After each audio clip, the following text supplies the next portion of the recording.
See, I got that high heat oil in there.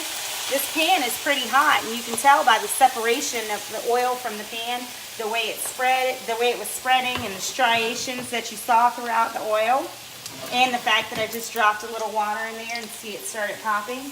However, it's not at smoke. Smoke point is when your oil really kind of starts to give out on you, and you don't want anything to get to smoke point.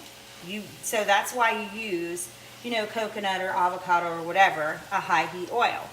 Well, back to what I was talking about the difference in the salts. I skip around a lot, sorry about that. So, Celtic gray salt tends to be a little lower in sodium and higher in magnesium, which, are two of the big keto deals. That's what we need. We always need magnesium, salt, really, and potassium. But we don't necessarily want a ton of sodium, because you don't want just the unhealthy free salt to just be floating around in your body. But both of these salts provide the necessary minerals for your body to function. I mean, it's kind of crazy. Now, the great deal about Himalayan pink salt, by the way, this is a little garlic powder, a little pepper. You'll learn I use the same seasonings, the same baseline seasonings in just about everything, and then I add to when I want to make it schmancy. Anyway, so the Himalayan pink salt, what it has is more potassium. So I suggest, using the two interchangeably. And then you can buy them in different consistencies if you like, which I do. I absolutely like to buy them in different consistencies. So if you see, my Celtic gray salt is a very coarse grind. I like that. That gives me that feel. I like to touch it and hold it in my hands, and I can throw it in dishes, over my shoulder, whatever. Whereas my Himalayan pink salt is very fine ground. So, this is really good when I need to put it in my coffee, if I'm adding it after the fact or something like that. So then I have a little bit of both worlds. Let's just put it that way. So, I just want them to soften up just a little, but I don't want them liquidy. So I just added a little bit of water here. And by the time we're done cooking, there should be very little liquid left in there. So I've got my salt on my beef. I'm going to go in with my garlic powder, my onion powder, and my pepper. See, if you look in the pan now, you can see what I'm talking about how hot that oil is. It starts, you get hot spots in your pan, the oil starts to kind of gather in different places. That's how you know that pan is heating up for you and doing the right things, And then whenever you're cooking, you should never be afraid to touch your food. It is important that you be willing to touch your food. It's a personal relationship that you're having with this deliciousness that you're about to consume, because it's feeding not just your body but your soul. And in this case, we're like feeding for therapeutic purposes or to lose weight like me. Amazingly, just a few months ago, I was almost 20 pounds heavier. And I have been struggling with my weight for a really long time. There was one point in time when I literally weighed 230 pounds. And that was only because someone made me step on a scale. So I'm pretty sure I had been fatter than that. I let myself go. And there's no other reason for it. I mean, I could blame a lot of things, but really the reality is I just ate myself. I ate my way to 230 pounds. So, my weight loss struggle are about to come to an end, because I am on the downhill roll. I really, truly am, and I'm super, super excited. And at the end of that for me is a bunch of health and wellness. I have been fighting type 2 diabetes for a really long time. I'm about to win. So, I mean, and if nothing else, I get to go work out in workout clothes and not be the fattest one in the room. I know I sound a little shallow, and I might be. It's okay. Whatever my reasons are, they get me there. So whatever your reasons are, I hope they get you there too. And you don't have to buy into the hype that, oh, you should just be doing this for the health of it. Deep down inside, we all want to feel like we look good. So it's about more than just being healthy. I promise. All right, so while this is cooking up, it's flank steak. It cooks really fast. You see this? So while this is cooking up, I'm going to go in and hit it with just a little bit of my liquid aminos. Liquid aminos are my soy sauce replacement. So yeah, you could say this is a little Asian inspired, but it's not actually Asian. I don't think. I don't have any green onions. Anyway, I do like a spicy, crispy garlic beef, so I guess this would be as close as you get to that. One of my favorite Asian dishes, or Chinese food dishes, I should say, is salt and pepper shrimp or calamari. I can't have that though because it is tossed in cornstarch and then fried first. But I could probably make my own version of it. Yeah, keto-friendly version of salt and pepper shrimp or calamari. That's gonna happen. Anywho, you can't have it over rice though, but you could have it over cauliflower rice.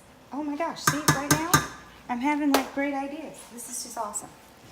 So, as you see, we got our nice little sear. Now this beef is starting to release some of its liquids, plus I added the liquid aminos to the pan. Now here I am, I'm gonna go ahead and let this cook up. I usually only let it get to about medium rare, or medium rare to medium, I should say. But for all intents and purposes, this is okay. You can let your flank steak go well. It's very thinly sliced. Also, it's cut on a bias, because when you get that flank steak, or the skirt steak, or even if you were doing London broil, you want to make sure you're cutting against the grain of that fat so that the meat stays tender. It's like a tenderization before you even cook it, or without having to beat the crap out of it. So I'm going to go ahead and remove the beef from this pan.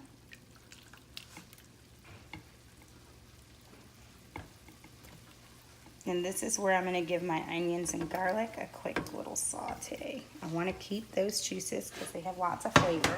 I'm going to do a little bit, and then to that, I'm going to add a little bit of grass-fed butter if I can get into the packaging.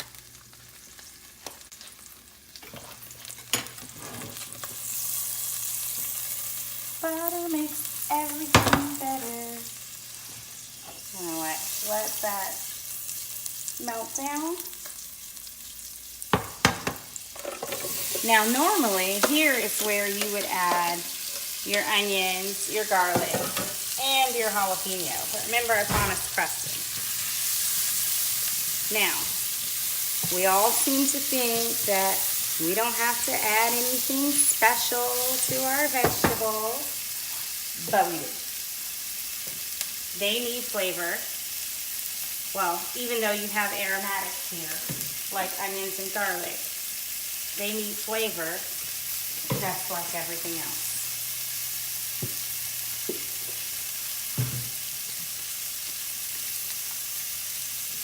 A little salt there.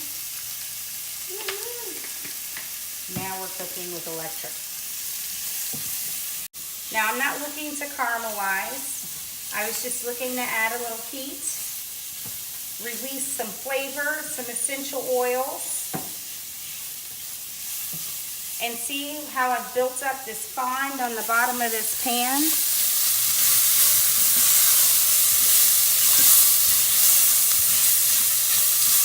Let it sit for a minute. When I re-add this liquid to the pan, it'll take care of that fond. It's like deglazing, but without wine. It's really cool. All right, so just a quick stir, and let me tell you, I can smell it. There we go. See what I tell you? What I tell you? What? The girl knows how to clean a pan. Let that sit for a moment. Because remember now, I said that I was going to set everything else aside and then do my jalapenos with my beef. So that means I get to decide how much I'm going to eat, and I get to decide right now. So remember I said no more than 4 or 5 ounces of beef at any one sitting. Yeah, that had onions in it. It's all good. Let's tear that. There we go.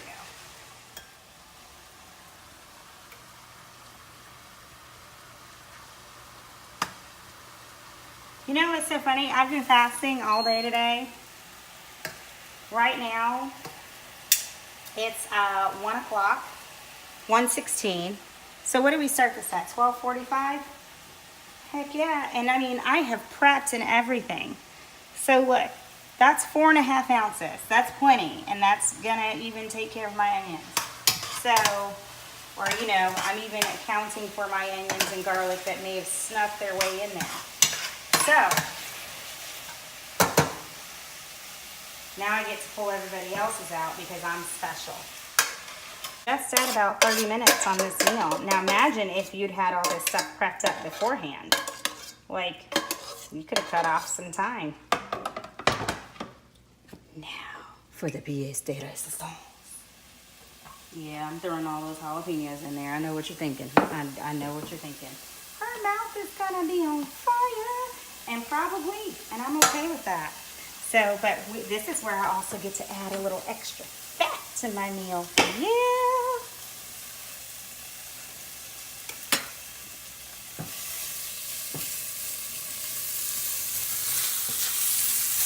But you know, if I had de-ribbed and de-seeded these, they wouldn't be as spicy. So this is like the rib here, and then the seeds around there. That's where all the capsaicin is held for pepper.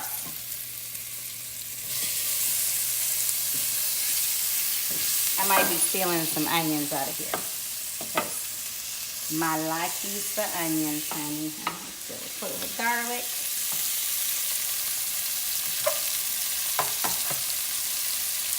Who doesn't like onions? Well, lots of people. You know what's so funny? I taught culinary classes at high school for this past school year. And I can't tell you how many of my kids were like, I don't like onions. Oh my gosh. They're so gross. Blah, blah, freaking blah. By the end of the school year, I had one of my kids right on my board. You even made me like onions. That got me right here. Like, you know, so many people don't understand the power of onions, but we'll get into that in their flavor. All right, so look guys, guess what? We are all done. See, there's not a whole lot of liquid in the bottom of my greens. If you're Southern, and you come from Southern roots like me, you ain't never seen no collard greens cooked that fast. Anyhow, let's grab us a plate, and we're gonna plate up this delicious meal. Yeah, the peppers kind of get to you while they're cooking, but that's their loveliness. They're just lovely, lovely beans. And let's make sure this is my 1 cup measure. Woo!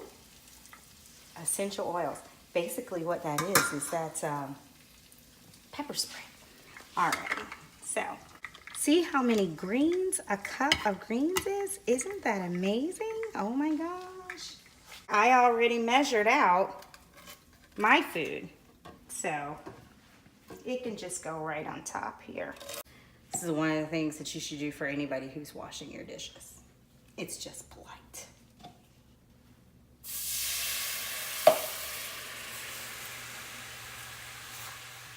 There we go, a perfectly keto lunch and a nice, easy pan to clean.